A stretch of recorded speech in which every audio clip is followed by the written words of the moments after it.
এতিয়া মোৰ এতিয়া জোতাযোৰ চালে গম পাব, তাত মোৰ জোতাযোৰ স্পষ্ট হৈ আছে।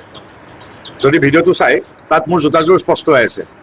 আমাৰ যে কি বুলি কয়, এই মোজা, যিটো জোতাৰ দৰে মোজা, মই এতিয়া দেখুৱাটো প্ৰয়োজন নাই, অকণমান আঁঠু মানে পানী গাঁঠিলৈ গৈ থকা যে মোজাপাত, সেই মোজাপাত পিন্ধি মই সহায় কৰিছোঁ। জোতাযোৰ ফ্ৰেমত দেখি থোৱা আছে।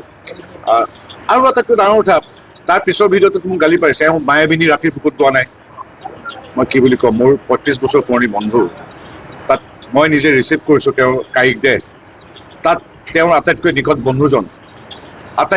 বন্ধুজনে তাত গান গাবনে নাগায়, তাত আন মানুহৰ দৰে প্ৰত্যেক মানুহৰ শোক কৰাৰ কথাবিলাক বেলেগ বেলেগ। মই তাত কেনেকৈ কান্দিম নে নাকান্দিম, আজি পৰ্যন্ত এটোপালো চকু পানী ওলোৱা নাই। এতিয়া মোৰ বন্ধু শুই আছে তাত নিথৰ হৈ, হয়তো সেই সময়ত মই মায়াবিনী ৰাতি বুকুত গান গাব নোৱাৰো, মই আজিলৈকে হয়তো গোৱাই নাই কিজানি, মই ক'ৰবাত যদি নিজে নিজে ওলাই আহিছে মই নাজানো। তেওঁৰ নিকট বন্ধুজনে গাব পৰা নাই গানটো। সেইটোলৈ মোক কংগ্ৰেছে কি কৰিছে, গোল এটা দি এনেকৈ দিছে যে এইজনলৈ মন কৰক, ইমান অহংকাৰী, মায়াবিনী গানটো গোৱা নাই। মোৰ নিজৰ বেষ্ট ফ্ৰেণ্ড শুই আছে তাত গাম নে নেগাম, কংগ্ৰেছৰ মানুহৰ মতে মই তাত তেওঁলোকৰ ডিজাইন মতে তেওঁলোকে বিচাৰ ধৰণে মই শোক প্ৰকাশ কৰিম নেকি? আমিহে জানো।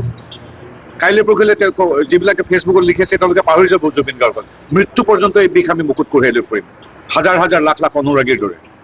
গতিকে এইবিলাকত ৰাজনীতি নহয়। মানে মই হাঁহি মেনে কান্দিব লাগিছে যে পবিত্ৰই মায়াবিনী গোৱা নাই। কি ক'ম আৰু, আপোনালোকক নমস্কাৰ। তেওঁলোকক